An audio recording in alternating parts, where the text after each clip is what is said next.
Hirap ka rin bang makareceive ng OTP o verification code sa GCash o kahit saang mga apps na ginagamit mo at kailangan ng verification code number para makapag-register o makapag-login or makapagpalit ng password? Sa video na to mga idol ay tuturo ko sa inyo yung isang effective na paraan para makareceive kayo ng OTP. Sundan nyo lang yung ating video at tapusin nyo mga idol, at kung hindi pa kayo nakapollow sa ating page, please follow and comment na rin po kayo related sa ating video. At mag-subscribe na rin po kayo sa ating YouTube channel, nasa comment section po mga idol. Okay, without further ado, let's go sa our topic mga idol.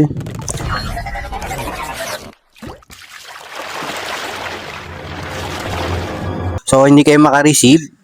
So, ang dapat nyo lang gawin mga idol ay ganito lamang mga idol yung gawin nyo para makareceive po kayo ng verification code or OTP mga idol, no, sa ating mga GCash. Ganito lang gawin nyo mga idol, no. So, mag-download kayo ng Viber, no. Kung wala pa kayong Viber app, punta po kayo dito sa Play Store. So, sa Play Store po mga idol, i-search nyo lang po yung Viber, no.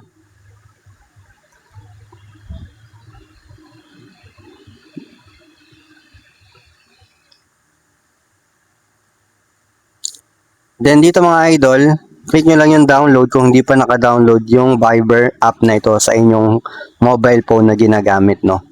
So itong Viber app na to, ito yung gagamitin natin para makareceive tayo ng OTP or verification code sa mga number po natin na ginagamit sa pag-register sa GCash o kahit sa mga apps na kailangan ng verification code. So dito po nyo po makukuha yan sa Viber. So pag na-download nyo na, open nyo lang. So as you can see, so kailangan natin mag-register dito, no. So lalabas sa inyo yung chat mga idol. So makikita nyo naman dito. So punta kayo dito sa 3 dots sa baba.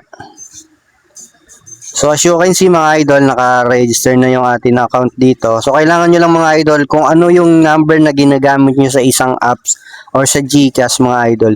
Yun din po yung number na gagamitin nyo dito pang-register, no.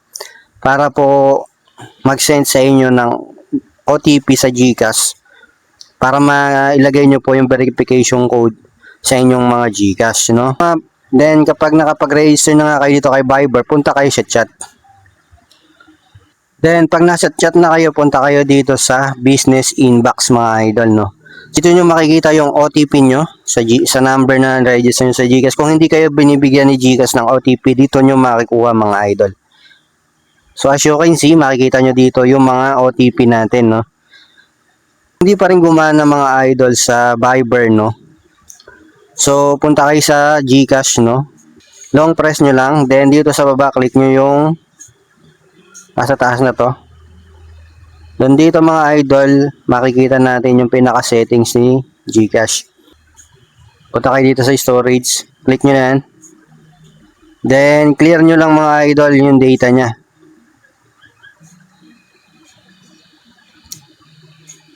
Pag hindi pa rin gumana, ganito pa rin ang gawin nyo mga idol. Punta kayo dito sa messages, sa text, no? Sa text messages. Long press nyo din.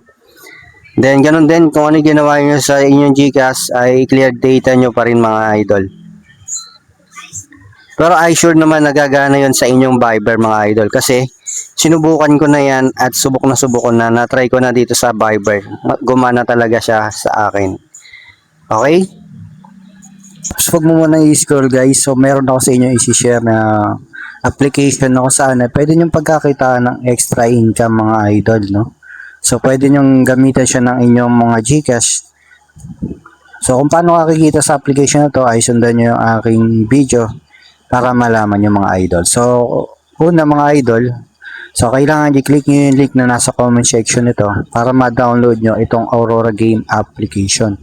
So isa po siyang application game na kung saan pwede tayong maglaro gamit po ang ating GCash. So pag na-download nyo na, click nyo lang yung register. Then dito mga idol, lagay nyo lang po yung ating mobile number, pwede po yung inyong GCash number.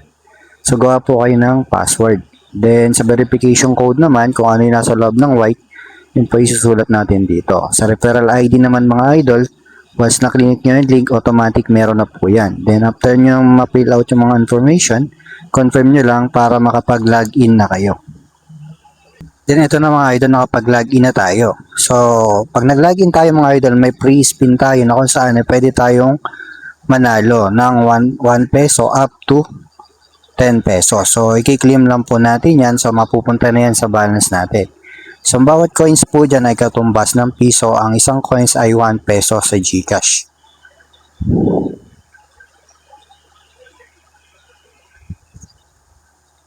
So maraming laro dito mga idol, no? So may jelly rin dito mga idol na kung saan pwede tayong maglaro, no?